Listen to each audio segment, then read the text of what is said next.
มาว่าเรื่องดินเฮาดีกว่าแม่ไปถามตื้มแล้วบ่ถามแล้วว่าเพิ่นว่าได้ไดเพิ่นว่าแบ่งก็ได้อยู่เพิ่นว่าจังซี่บ่ลีอ๋อเพิ่นว่าไปขอแบ่งเพิ่นขอบีแบ่งเพิ่นเจ้าแล้วเพิ่นตั้งราคาไว้อัน 40,000 โอ้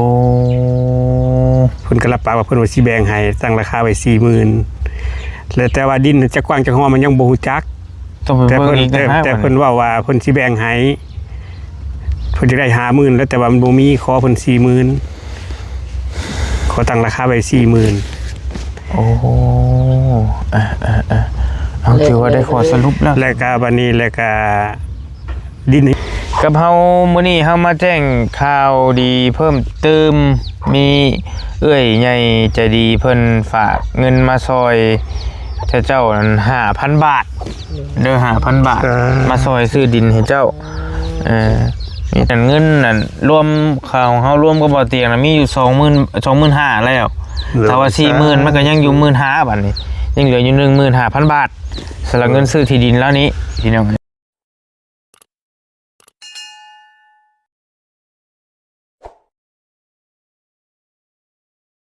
พี่น้องมา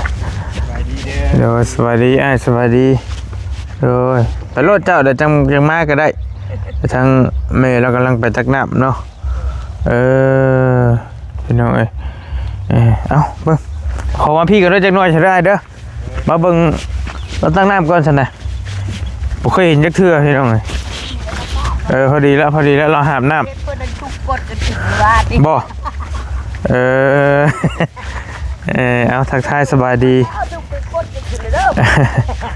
สบายดีกันอยู่ทงให้ทงหน้าพอดีมื้อนี้บ่เลยเข้ามาหาทางไอ้อาจเฮากับทางแม่เพิ่นหรือว่าทางเอื้อยเพิ่นนี่แหละพี่น้องเนาะพอดีมีข่าวดีมาแจ้งเราอยู่เนาะข่าวดีเรื่องที่ดินเพิ่มเติมพี่น้องแต่ว่ามาเบิ่งเราตักน้ำก่อนเราสิตักน้ำใดแบบใดนี่บริเดินทางเข้ามาคนเดียวเนาะยามแรงๆพี่น้องหากับมาแต่ดองบริก็ได้มาแต่ดองลานแล้วก็เลยมาหาเรามาเบิ่งก่อนเห็นแต่บ่เตียงกับเบาเหย้าเพิ่นมาเบิ่งอยู่เมื่อวานก่อนนี่ก็ได้ต่อเบิ่งก่อนโอ้นี่เป็นหนองนี่เป็นของแม่ใช่คนเดียวบ่นี่โดยอุ้ยตื่นเนื้อนี่คันเขาออกคันยามฝนเขาออกมาใส่น้ำโถมโนนาดิน้ำเขามาใส่น้ำอันตะกี้หั่นแต่เขาไม่มีน้ำคายค่ะมีน้ำกระตุกคายนะเขามาอยู่นี่เขามาอยู่นี่เขาแก่เป็นรถไทยมือเอ้าขอโทษเลยเห็ดดีๆหรือว่าตุ๊กโนตรงน้ำพอแห้งเลยเนาะบ่มันเน่นอยู่เห็นบ่เน่นอยู่แล้วขอโทษด้วยมันโมเน่นก็ใช้นี่แม่ก็ได้โอเคบ่เป็นยังไปแล้วบ่ตก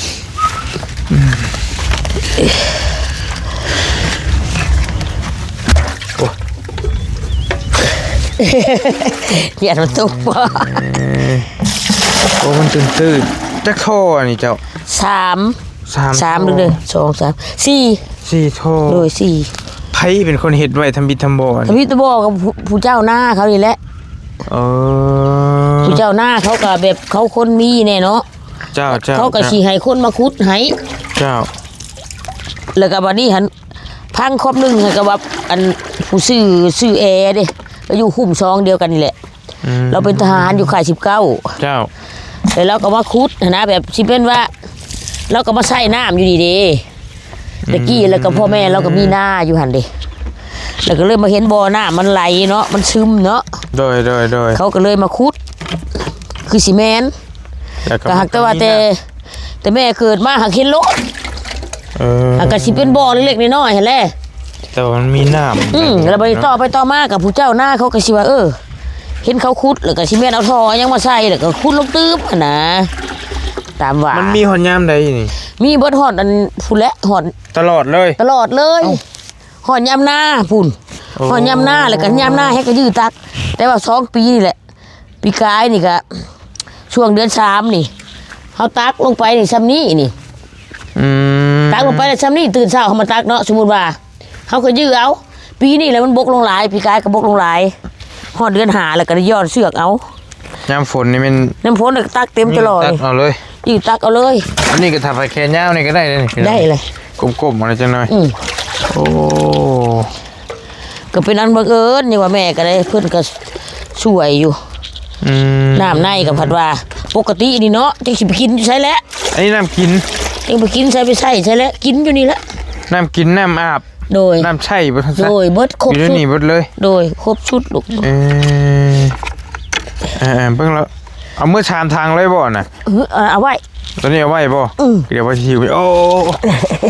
ไม่คานสั่นครับเดี๋ยวไปมาเดี๋ยวเรามาตักน้ำมักแต่บรรยากาศนั่นแหละ มักบรรยากาศอยู่ อากาศดีเลย แม่ก็มักคือกัน สงบเสงี่ยมดีเนาะ โดยก็บ่มักกัน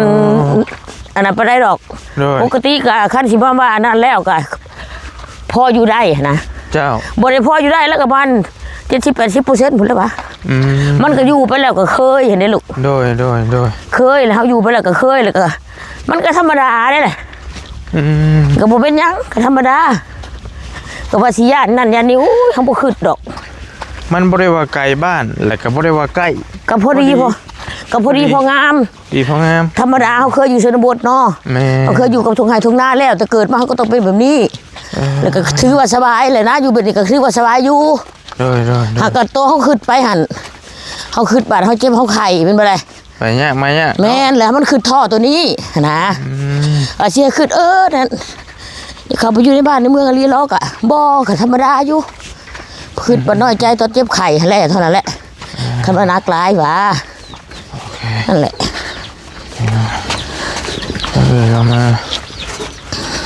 มองอาบน้ำมาดิ โดย โอ้เทลงนั่นเลยบ่ เทลงไว้ทั้งเลยแล้วมือหนาก็เขาก็คิดไว้อันนี้มันเคาะทั้งอะจงไว้เคาะทั้งมันน้ำขี้คุยเฮิงเลยเด้ลายมือเลยป้ามันนอนแล้วก็เรื่อง อ เชื่ ยู่ อ น้ำอยู่นี่เลยบ่ เรื่องเชื่อก็อาบอยู่นี่หางแม่ไปอาบอยู่นี่ขี้ขาดไปอาบอยู่สางเรื่องเชื่อไปหาเงินมาเลยก็อันนั้นเด้ไปหาเงินมาแล้วก็อาบอยู่นี่ขำมืด กินไปใต้อีกบ่ ตักอีกแล้วพ่อบ่พ่อไปตักอีกแล้วเต็มอีกแล้ว บ่ไปยังเขาคุยกันไม่อยากถ่ายกันเลยนะไปใต้ก็แล้วตะคาจังสิพ่อ เต็มพุ่นแล้วเบิดแล้ว ไปตักมาแล้วเราไปตักมาก่อน เรียกข้าวบ่ กับบ่ได้ภาพอะไรแล้วมาคุยกับไอ้เราชื่อคุยกับไอ้เราถ่าสวัสดีเท่านึงเป็นไงเมื่อคืนนอนอุ่นแน่อยู่บ่ อุ่นนั่นแหละ อุ่นนั่นแหละยังมุ้ยไปมาหาบ่มื้อนี้ไอ้ บ่มี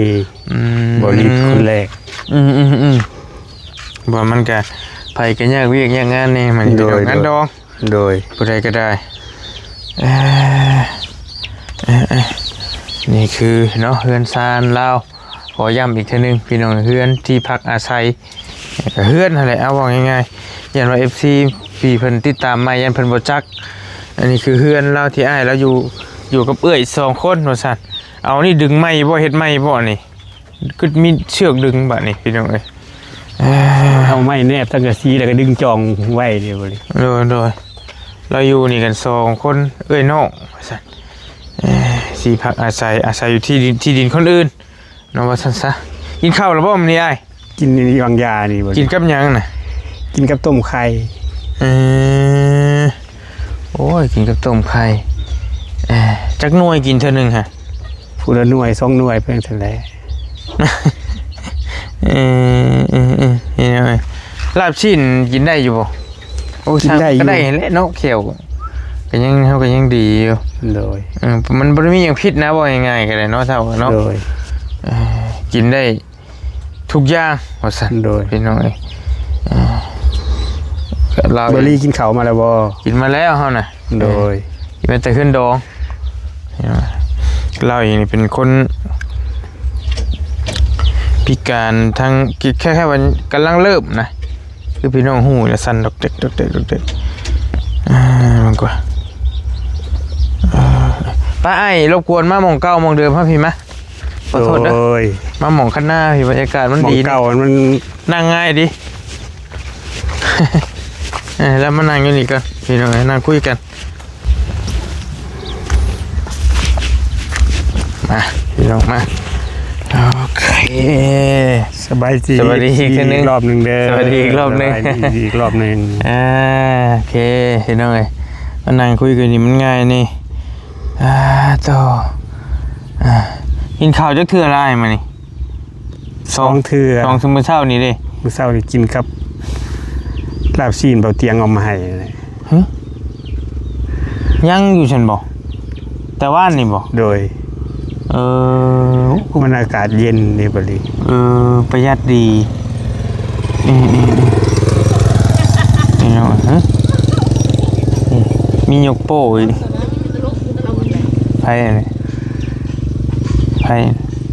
ฮู้จักเพิ่นได้บ่ดี รู้จักซะเอ้ยบ่ แต่เอ้ยเพิ่นฮู้จักนั่นแหละ ไผนั่นเอ้ยแม่พี่น้องบ่ควันคือที่รถเราก็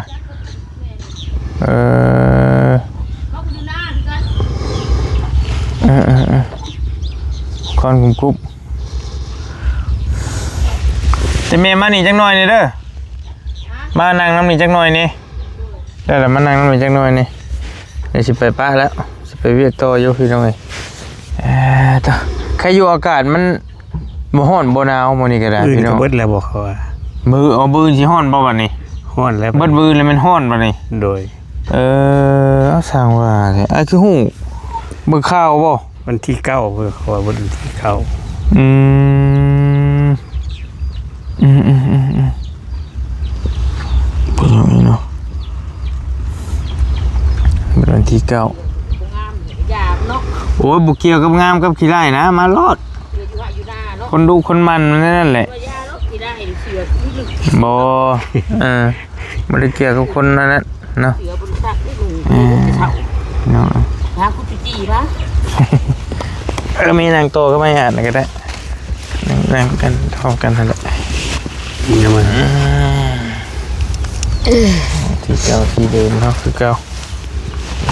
สบายดี FC แน่ สบายดีเราสบายดีเลยแห้งว่าวบริ FC ปิน ทุกๆทาง เป็นไง ที่ทุกท่านแม่จะได้เนาะคนบ่เคยเข้ากล้องจังซี่คนบ่เคยเข้ากล้องมันก็เป็นบ่ดีแล้วมันตลกตะแลกบ่สิแล้วดอกบ่ได้แล้วจ้ะจังเสือก็บ่นอกบ่หน้าเพิ่นได้เมืองเขามาหาบ่ตื่นเต้นจังเสือก็ได้โอ้ยเฮากับบ้านนอกคือกันไหนบ่ได้ไปอยู่ในเมืองไหน แหละก็ว่าเอาไปสิแล้วว่าคันบ่ว่าเอาดีๆเฮ็ดสิได้หัว บ้านเฮาก็ทางเข้าค่อนกุ้มเหมือนกันแล้วอยู่บ้านนอกคือกันเลย ที่คนจีนแล้วบ่แม่นบ่ลี กำลังเท ที่เอามาทางใหญ่เลยบ่ แม่เททางไง ทางจะใส่มาใส่เนาะ ที่ทางเข้าบ้าน บ้านเฮาเด้บ้านโคกใหญ่นี่แล้วก็ ซุมเพิ่นแล้วเป็นหัวรักหัวแรงอยู่หั่น เทออกมาบ่แล้วเฮ้ยในบ้านแล้ว เห็นว่าก็ย่องไปลึกแล้วเนาะ ในบ้านเป็นน้ำพา ในบ้านเพิ่นนำพาแต่คนหาสุนทรัพย์ ในบ้านน้ำพาแล้วก็เก็บกับประชาชนในบ้านเฮาแหละพูดแหละ4-5 แสนผู้ใดเก็บทรงเทื่อละบ่ ก็สิคืออยู่เซโนเฮานี่แหละ โดยเฮ็ดทางคอนกรีตนี่มันก็ป้าโตเบิดบ่ได้แม่นน้อยเบิดเป็นทรตื้อ สิฮอดทางใหญ่แล้วบ่ลี บ่แลอีกหลายปีเนี่ยปี2ปี3ปีพุ่นจะบ่ฮอดง่ายอันนี้เลยมาเว้าเรื่องดินเฮาดีกว่าแม่ไปถามตื้มแล้วบ่ ถามแล้วว่า เพิ่นว่าได้เลย เพิ่นว่าแบ่งก็ได้อยู่ เพิ่นเว้าจังซี่บ่ลี อ๋อ เพิ่นเว้าว่าไปขอแบ่งเพิ่นขอบีแบ่งเพิ่น เจ้า แล้วเพิ่นตั้งราคาไว้อัน 40,000 โอ้ เพิ่นก็รับปากว่าเพิ่นว่าสิแบ่งให้ตั้งราคาไว้ 40,000แล้วแต่ว่าดินจะกว้างจะฮ้อมันยังบ่ฮู้จัก ต้องไป แต่ เบิ่ง เพิ่น อีก แต่เพิ่นเว้าว่าเพิ่นสิแบ่งให้เพิ่นจะได้50,000แล้วแต่ว่ามันบ่มีขอเพิ่น 40,000ขอตั้งราคาไว้ 40,000 โอ้เอาถือว่าได้ข้อสรุปแล้ว แล้วก็บัดนี้แล้วก็ดินยังบ่ได้เห็นว่าเขาสิให้ จงท่านเห็นซ้ำ ยังบ่ได้เห็นแต่ว่าเพิ่นรับปากว่าเพิ่นสิแบ่งให้นะ กะ ก็เห็นแล้วแหละหม่อง ก็คืออยากให้ เพราะว่า ให้ ใกล้กัน ซุ่ม นี่ จะให้ทีมงานไปเบิ่งเอาเองนะไปเบิ่งว่าสมมาพระควรบ่ แล้วก็เลยถามมันอยู่ถามมันว่าใน เจ้า นี้ เจ้าเจ้า ถามมันว่าละว่าปันให้เอื้อยแหน่ เจ้า เอื้อยบ่อยากไปไกลว่าก็คือเคยอยู่นํกัน แต่พ่อแม่เฮาตะกี้ก็บ่แม่นพี่แม่น้องก็ถือว่าพี่ว่าน้องคือเก่าแล้วพ่อแม่เฮาก็บ่มีแล้วให้เอื้อยขออยู่นํแหน่เฮาสิปันให้เจ้าอยู่เอา50,000ซะเป็นหยังว่าซั่นมันว่าจังซี่โอ้ยเอื้อยบ่มีเอื้อยขอจะมีก้อนหลายสิให้ก็ได้เดี๋ยวจากมันตกลงก็เคยถามจนมันโตปานคันว่าในภายใน 40,000คือน้องแบ่งหันน้องสิให้เอื้อยจักแมตรหาจักแมตรจังว่าเฮามื้ออื่นเฮาสิเฮาสิถามเอื้อยเฮาก่อนมันว่าจังซี่แหละเฮาจังสิบอกมันว่าจังซี่แหละสิกะว่าสิได้อยู่ได้มันว่าเดี๋ยวนี้เรื่องได้หันได้มันว่าแล้วหันอันแบ่งหันแหละเจ้าจังมาเบิ่งมันว่าจังมาเบิ่งนํกันแหละน้องสิให้คำตอบเอื้อยมื้อใดถามมันน่ะนะมันว่าบ่เกินมื้ออื่นดอกมันว่าในนี้มื้ออื่นก็มื้อนี้แล้วตอนแรงมันมาแต่ตลาด มันไปขายเครื่องตลาดแล้วจังน้อยนี่ก็แม่ก็เข้าเมื่อมันนั้นประมาณบ่าย3 โมงมันก็มาแล้วแต่ตลาดมันไปตลาดตัวนั้นเด้ตลาดจีนเด้แล้วก็สิไปเลยเบิ่งนำมันเลยแล้วก็จังสิฮู้คำตอบแล้วก็สิเอาเบอร์มันมาเลยนะแล้วจังสิฮู้มือมันได้ลังเทื่อมันลงตลาดแต่ยังก็โทรคุยกัน มันจังสิแล้วโลดนะชาคิดว่าแล้วจังให้ลูกไป โดยเฮาสิไปเบิ่งต่างหากดอกบ่เลยกันว่านั่นแหละก็ ก็สิเอาเบอร์โทรมาให้ลูกด้วยโทรกับมัน ก็ไปเบิ่งนํกันหั่นแหละ ก็หันแล้วยังว่ากับบัด ฮอนมือมัน แม่นก็ยันว่าลังเทื่อมันอยู่ตลาดแต่ยังเฮาก็สิสะดวก เจ้า ว่า เอาไปโทรมาก่อน พอไงเพิ่นตั้งราคาไว้ 40,000 โดย เนาะแต่ว่าดินนี่เฮายังบ่ฮู้ว่าเพิ่นสิ ความหอมเท่าใด เพิ่นสิให้ชำใดเนาะกันหอมหรือกว้างก็จังเบิ่งตัวจริงนํกัน แต่ว่าดินน่ะแม่พอฮู้แล้วบ่ว่าอยู่หม่องใด โอ้ คร่าว แล้ว ๆมันก็เป็นแบบใดมันเป็นให้หน้านี่บ่ เป็นไงหน้านี่เลยครับแต่ว่า ติดบ้าน โดยหน้าเขาหน้าจีนบ้านเด้อันหน้าเขาหันตั้งแต่เริ่มออกแต่คุ้มซองเนาะ โดย แต่คุ้มซองมานี่แล้วก็มันก็เป็นให้หน้ามาอันนี้มาฮอดประตูวัดหันแม่นประตูวัดอยู่ซี่เนาะมันนี่ข้างเบิ่งนี่ขึ้นไปให้แม่นดินหน้าเขาเจ้าเบิดเลยได้ โอ้ฝากวัดขึ้นไปพุ่นบ่ที่เมทามนะ อันนี้ให้ประตูวัดเนาะประตูวัดที่ทางเข้ามา ครับ แล้วก็ภาคทางอันประตูวัด พังพี่ ภาคนี่แล้วก็ต่อขึ้นไปพุ่นแล้วก็ผู้ที่ไปต่อกับตีนคุบซองเลย ของเพิ่นเบิดเลย แม่น เอาอยู่หมองพุ่นบ่สิ แม่บัดนี้หันตัวบัดนี้ตัวต่อกับวัดอันตัวต่อกับประตูวัดนี่หันแม่นของเอื้อยเขาแบ่งกันเบิดแล้ว แล้วก็ของน้องเขาอยู่ตีนเฮือนเขารถตีนแคมเฮือนเขาเลยของน้องสาวหันน้องสาวหลาเลยน้องสาวหลาหันตัวมันสิแบ่ง คือว่ายับเข้าไปในเมืองหน่อยหนึงนะว่าสิ เจ้ามันก็แม่นในเมืองจักหน่อยพี่น้องกัน แต่ กัน บัด อยู่ นี้ หั่น ของมันหันอยู่ในตีนเฮือนโลดของมันหันดินของมันฮะนาแต่มันเป็นไถนาเขาก็เฮ็ดนาใช้ นั่นของ ใกล้วัด นับตั้งแต่พี่นับตั้งแต่ประตูวัดพี่ขึ้นไปผู้ฮอดอันตีนเฮือนมันผู้อันดินเขาพี่น้องเขาหนนะพ่อแม่เขาหนนะแต่หากเขาแบ่งเป็นหลอกเป็นจัดของไปของมันแล้ว แต่ตัวใกล้วัดนี่แม่นของเอื้อยกก เจ้า แล้วของน้องสาวมันยับขึ้นไปพุ่น อย่าไกลเพิ่นเด้ออย่าไกลเพิ่นเด้ ไป อ เม้นชูกินยังไงไปแล้วไว้ ไอ้ดินน่ะเป็นของไปแม่ฮู้จักเพิ่นบ่ อู้ หรือว่าพี่น้อง บ่แม่นพี่น้องฮู้กันแต่พ่อแต่แม่ตะกี้ก็อีพ่อกับอันนี้อีพ่อกับเขานี่อีพ่อกับอันพ่อเฮานี่ก็ฮู้กับเพิ่นดีหั่นนะแบบว่าเคยอยู่เคยกินนำกันคุกคีกันอยู่หั่นนะ บ่เอาสันได้คำตอบแล้วซะพี่น้องเนาะได้คำตอบเรื่องดินแล้ว ได้สรุปมาแล้วได้ราคา 40,000 บาท อันนี้นี่คือก็บ่ฮู้แหละแต่ว่าคร่าวๆประมาณนี้ก่อนเฮาสิไปคุยรายละเอียดกับเพิ่นอีกเทื่อนึง จิมมี่นี่มันลูก กินนี่ไปไหม เพิ่นว่ามาให้ได้อยู่ 40,000 พี่น้องเนาะ น้อง แต่ว่าเฮาสิโตเพิ่นได้ตื่มอีกบ่หรือว่าบ่ได้แนวใดก็จังสิปรึกษากับบ่าวเตียงอีกเทื่อนึงแนวใดก็จังว่ากันพี่น้องเนาะเพราะว่าเมื่อวานนี่ทางแม่เรากำลังไปหาถามอยู่แล้วมันบ่ได้คำตอบมื้อนี้เนี่ยได้คำตอบแล้วเนาะก็จักสิว่าซ้ำได้จังสิพอเหมาะสมคือว่า 40,000 ก็ได้พี่น้องเนาะ เลยถามมันอยู่ว่าล่ะคันว่านั่นก็สิให้หน่อยแท้บ่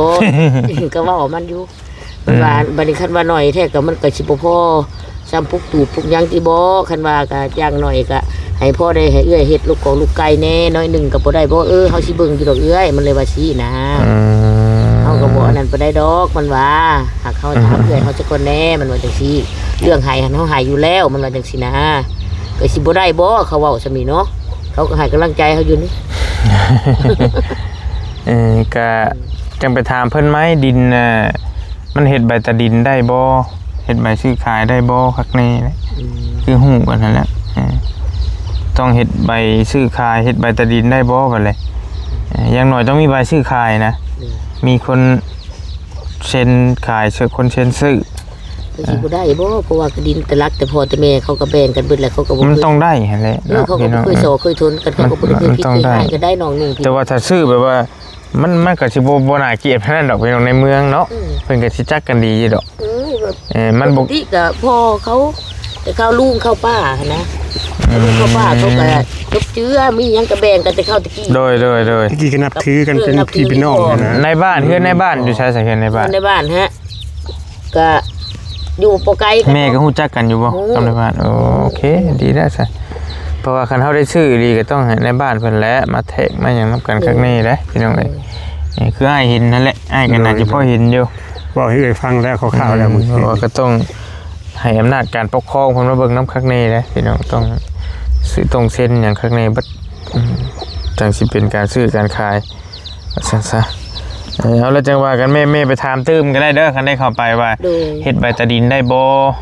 จังซั่นจังซี่หั่นแหละมีใบซื้อขายบ่นั่นใบมอบกรรมสิทธิ์ใบซื้อขายพี่น้องเอ้ย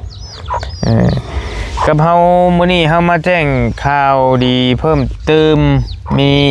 เอื้อยใหญ่ใจดีเพิ่นฝากเงินมาซอยเจ้านั้น 5,000 บาทเด้อ 5,000 บาทมาซอยซื้อดินให้เจ้ามีแต่เฮาสิเก็บไว้นำเฮานี่แหละก่อนมาแจ้งอยู่เจ้าให้เจ้าขอบบุญขอบคุณเพิ่นนะอันหรือว่าลูกบ่รู้ว่าจังได๋ก็บ่น่ะเนาะจ้าเดี๋ยวจังหน่อยเฮาสิเว้าให้ฟังแป๊บนึงคือเสียงโทรศัพท์ไม่ไปรับก่อนไม่ไปรับก่อนก็ได้แต่จังเป็นหยังหมู่อะไรโทรมาเพิ่นจะกินดอกโทรมานี่เอ้ยที่เพิ่นฝากยาให้หั่นแหละโดยเพิ่นฝากยาให้แล้วเพิ่นก็เลยฝากเงินมานำ 5,000 บาทโดยเพิ่นเฮาได้รับแล้วแหละเรียบร้อยแล้วเอาเก็บไว้นำเฮานี่สิให้เพิ่นให้ไว้สมทบซื้อที่ดินซอยให้อาจกับเอ้ยแล้วเด้อว่าซั่นพี่น้องไอ้เนาะแล้วตอนนี้นั่นเงินนั่นรวมค่าของเฮารวมกับบ่เตียงน่ะมีอยู่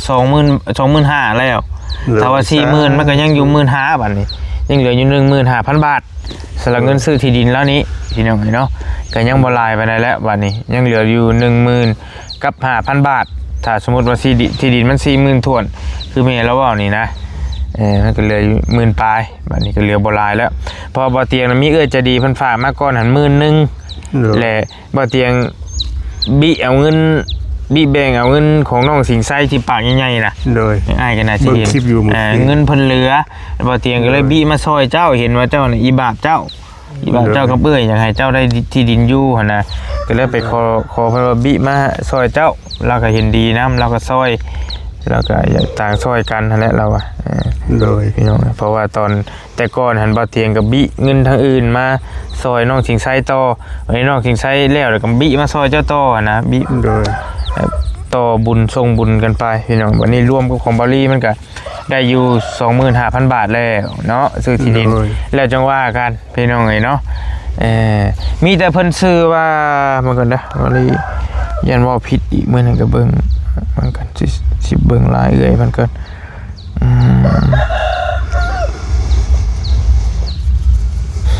ผู้ที่เพิ่นเข้าไฟให้สาวเต๋วพี่น้องเนาะเบิ่งก่อน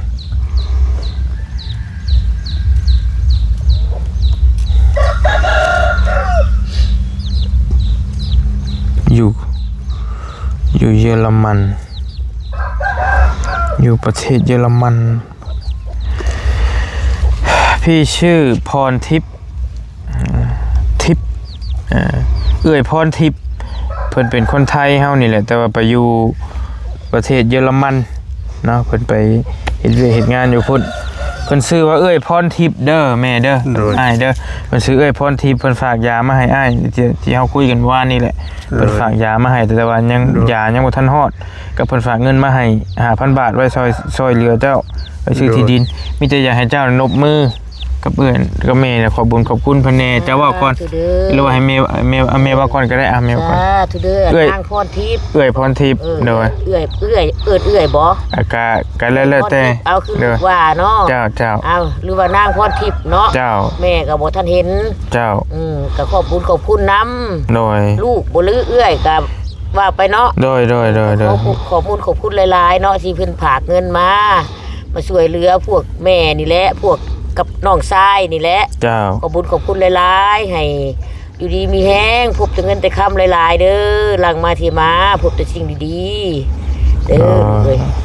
สาธุบุญเป็นกุศลของเจ้าเด้อมาช่วยมาสู้เงินแต่คำหลังมาเทมาหลายๆขึ้นกว่าเก่าเด้อลูกเอ้ยเด้อสาธุเอาอ่านบัดนี้เนาะเอ้ยพรทิพย์ได้หลายเด้อเจ้าที่โอนเงินมาซอยน้องเจ้าทั้งพร้อมทั้งยาพร้อมก็ขอให้จงอยู่ดีมีแรงความเจ็บจะได้ความไข้อย่ามีจากโรคภัยไข้เจ็บทั้งหลายทั้งปวงถ้ามาค้าขายยังก็ขอให้ร่ำให้รวยขอให้เจริญรุ่งเรืองขึ้นไปเมื่อหน้าสาธุแล้วก็ทางครอบครัวน้องวันไส้เด้อขอบคุณที่แบ่งมาซอยเหลือผู้ค้าเจ้าขอบคุณหลายๆเด้อขอให้เจริญรุ่งเรืองขอให้น้องวันไส้หายบ้านหายคืนเด้อสาธุเนาะพี่น้องเนาะดีใจเนาะดีใจเด็ดเล่ามือนี่บ่ได้ค่อยสั่นเลยคนลุกเลยบริน้ำเด้อบริโดยขอบใจหลายที่เป็นพระให้ลูกคือกันผู้มาผู้เล่นขอให้บริเจริญรุ่งเรืองโดยค้าขายง่ายมือก็ขอให้เจริญรุ่งเรืองขอให้เป็นหมโบมไส้คือแก่คนยากคนจนตลอดไปสาธุพี่น้องเนาะเอาฟังรุ่นกันต่อไปยินดีน้ำบริก็ได้เนาะเราจังไปถามรายละเอียดเบิ่งน้ำกันอีกเท่านึงว่าเป็นอะไรจังใดนะพี่น้องเนาะคือครอบครัวน้องวันไส้เพิ่นก็จิตใจเป็นกุศลเพราะว่าเพิ่นผ่านจุดนั้นมาก่อนแหละเด้เพิ่นเห็นความลำบากคลิปน้องวันไส้นี่จังว่าเบิ่งทุกคลิปเด้อเลยหลายแฮงรอบบ่เพิ่นไปแม่นเป็น100คลิปเลยจักหลายเลยหลายคันว่าเบิ่งบ่เบิดก็สิบ่ฮอด10คลิปดอกเพราะว่าช่วงนั้นก็อยู่กรุงเทพแน่ตั้งแต่เริ่มแรกโดยบ่ค่อยแม่เราว่าคือบ่ค่อยสั้นเลยจะบ่เป็นจังได๋มื้อนี้บ่ได้ค่อยสั้นเลยบ่ได้ค่อยคิดหยังหลายบ่หรือว่าจังได๋คือว่าเงียบอยู่คือว่าสั้นก็คือว่าบ่ได้ปานนี้หาก็เฮาหาก็มานี่บ่หาก็สั้นหรือว่าจังได๋เต้นแฮงอีกเลยเด้อแค่ว่าจิตใจเฮามันสงบเสงี่ยมมันบ่ฟุ้งซ่านหลายแล้วมันก็สิเฮ็ดให้ร่างกายเฮามันก็สิแม่นบ่หลีนี่คือเรื่องจริงมื้อเช้านี่บ่เห็นมันสั่นปานใดคันเฮาจิตใจเฮามันก็วนก็วายแล้วก็มันก็อีกอย่างมากก็สิแนวคิดจิตใจก็สิบ่อุกอังปานใดแล้วก็มื้อนั้นก็เฮือนซ่านก็เป็นนั่นแน่เพิ่นมาพบประสบการณ์กำลังมาเห็นเลยเป็นแบบนี้โลดแล้วก็คิดไปหลายอย่างแน่แล้วก็เพิ่มของอันติบาตนี่ตื่นเต้นตกใจก็จักอย่างอื่นตึกหนึ่งน้องโดยก็เห็นสภาพเอื้อยบ่เห็นเอื้อยเป็นแบบนี้จักเทื่อแล้วมาเห็นสภาพเอื้อยก็อุกใจน้ำเอื้อยตื่นหลายอย่างประสบการณ์เลยก็สิทึกในเจ้าเองก็บ่ได้ติดต่อหากันบ่ตะกี้ติดต่ออยู่แต่ว่าดนโดยแต่ว่าตัวก็ติดต่ออยู่ตัวจริงของมันหันบ่ได้เห็นกันมีแต่โทรหาทางเบอร์ทางโทรศัพท์นี่อันแต่ว่านะนั่นแหละจากกันปกติพุ่นแล้วตัวจริงก็บ่ได้ค่อยเห็นบ่ได้เห็นแล้วเห็นแต่เป็นคนไปจมนะบ่รีผู้ค้านะไปซะแล้วอยากอยู่แต่ในหันติดทินคนติดทิน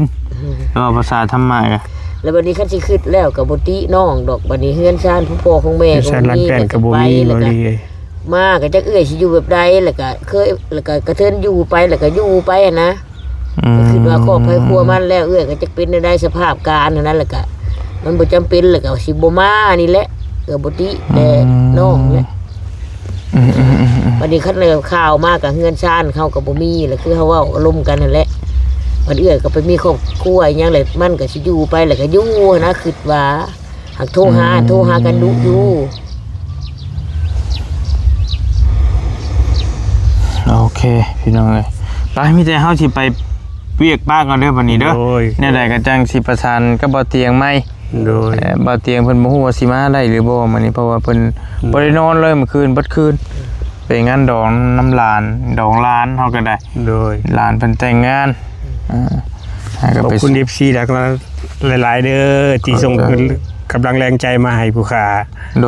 ยจักเพิ่นเว้าได้เนี่ยบ่ได้อ่านเขาอ่านได้เฮาก็ว่านนี่ ขอบคุณหลายๆเด้อ โดย ไปเที่ยวมาหา โดยขอบใจ เช้า ขอบใจ มื้อแรง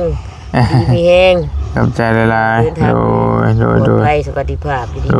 โดยเอาขอบใจหลายๆเอาเฮาซื้อกับข้าวมาให้อยู่ไอ้มันก่อนน้ำรถมันก็ได้มาเอามาไอ้อ่านมาแม่ไปคุยโทรศัพท์ก็ได้คือเอ็ดดูลายทรายแท้มีเบียกบ่จักฮะโอเคสิเมื่อป้าเราก็เอากับข้าวให้เราก่อนครับเอาได้เด้อมีพอได้กินแรง สวัสดีเด้อ ของยมมาเยี่ยมพี่น้องเอ้ยพอได้กิน2คนแล้วเอาอยู่ดีมีแห้งได้เด้อโชคมาเอาเข้มแข็งเด้อย อดวิวปังๆเด้อ ขอบใจหลายๆโดยเอาพักผ่อนซะโอเคพี่น้องเอ้ยอลีมาแจ้งข่าวดีไอ้อาจแล้วกับเอ้ยแล้วเนาะมีผู้ใหญ่เพิ่นสมทบทุนมา 5,000 บาทแล้วก็ได้ขอสรุปแล้วตอนนี้ทางอันมีแล้วว่าเพิ่นสิขายให้บีแบ่งให้นั่น 50,000บ่แม่น 40,000 50,000นั่นแหละแต่ว่าเราขอต่อลงจัก 40,000 ได้บ่ว่าซั่นเนาะแล้วตัวจริงจังไปคุยกันเพิ่มเติมอีกเทื่อนึงเนาะขอบคุญกับคุณในหลายเด้อทั้งเอ้ยพรทิพย์ให้เพิ่นอยู่ดีมีเฮงเนาะให้เพิ่นโชคเพิ่นมาให้เพิ่นร่ำเพิ่นรวยเพิ่นเป็นคนเดียวกันที่เพิ่นมาเยี่ยมสาวเตลบริพาเพิ่นไปเยี่ยมสาวเตลเลยเพิ่นเป็นคนเดียวกับที่เพิ่นเข้าไฟเฮือนสาวเตลได้พี่น้องเนาะให้เอ้ยพรทิพย์อยู่ดีมีเฮงให้โชคให้มาให้ร่ำให้รวยเฮงๆปังๆปรารถนาสิ่งใดให้ได้สิ่งนั้นสมความมุ่งมั่นปรารถนาให้เอ้ยอย่าเจ็บอย่าจนเนาะอย่าขัดอย่าข้องสาธุอยู่ดีมีเฮงบ๊ายบายเด้อพี่น้องเจอกันใหม่โดย